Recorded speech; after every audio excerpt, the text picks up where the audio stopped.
1000 கோடி ரூபாய் வரை பேரம் 6 மாதத்தில் ஆட்சியை கவிழ்ப்பு கசிந்தது திமுக அதிமுக போடும் மாஸ்டர் பிளான். சமீபத்தில் தாவேக சட்டமன்ற உறுப்பினர்களிடம் பேரம் பேசி தாவேக அரசுக்கு எதிராக செயல்பட்டதாக சிலர் கைது செய்யப்பட்டு திமுகவின் பிளான் ஏ தோல்வியை தழுவியதை தொடர்ந்து தற்பொழுது பிளான் பியை திமுக அதிமுக ஆகிய 2 கட்சிகளும் கையில் எடுத்துள்ளதாக தகவல் கசிந்துள்ளது. தனி மெஜாரிட்டி இல்லாமல் கூட்டணி கட்சி துணையுடன் ஆட்சி அமைத்துள்ள தாவேக கைவசம் தற்பொழுது 107 சட்டமன்ற உறுப்பினர்கள் மட்டுமே உள்ளனர்.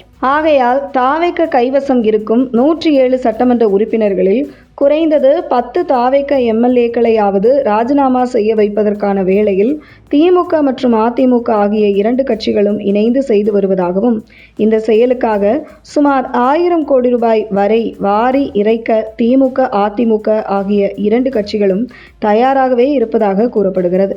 எடப்பாடி பழனிசாமி மகன் மிதுன் பழனிசாமி மற்றும் உதயநிதி ஆகிய இருவருக்கும் நல்ல நெருக்கம் தற்போது ஏற்பட்டு இருப்பதாக கூறப்படுகிறது.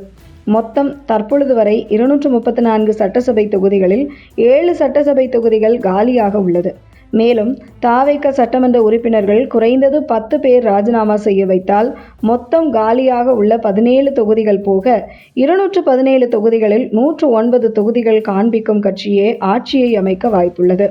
அந்த வகையில் திமுக கைவசம் இருக்கும் 59 சட்டமன்ற உறுப்பினர்கள், அதிமுக கைவசம் இருக்கும் 41 சட்டமன்ற உறுப்பினர்கள் மற்றும் பாமக, தேமுதிக ஆகிய எம்எல்ஏக்கள் மேலும் திமுக கூட்டணியில் இருந்து வெளியேறி தாவேக அமைச்சரவையில் இடம்பெறாமல் வெளியில் இருந்து ஆதரவு கொடுக்கும் கட்சிகளிடம் திமுக பேசி வருவதாகவும் தகவல் வெளியாகியுள்ளது. இதில் பாஜக கைவசம் இருக்கும் ஒரு எம்எல்ஏ ஆதரவை பெற்றால் கம்யூனிஸ்ட் கட்சிகள் திமுக பக்கம் வராது என்பதால் பாஜக கைவசம் இருக்கும் ஒரு எம்எல்ஏ ஆதரவை திமுக தரப்பு விரும்பவில்லை என கூறப்படுகிறது. அந்த வகையில் பிளான் பி படி அடுத்த 6 மாதத்தில் தாவேக சட்டமன்ற உறுப்பினர்கள் 10 பேரை ராஜினாமா செய்ய வைத்து நம்பிக்கையில்லா தீர்மானம் கொண்டு வந்து திமுக ஆட்சியை கவிழ்த்து ஆட்சியை பிடிக்க திமுக அதிமுக ஆகிய 2 கட்சிகளும் பக்காவா ஸ்கெட்ச் போட்டு வேலை செய்ய தொடங்கியிருக்கிறது என்கிறது அரசியல் வட்டாரங்கள். 10 தாவேக சட்டமன்ற உறுப்பினர்களை ராஜினாமா செய்ய வைத்துவிட்டால் தாவேக கைவசம் வெறும் 97 சட்டமன்ற உறுப்பினர்கள் மட்டுமே இருப்பார்கள்.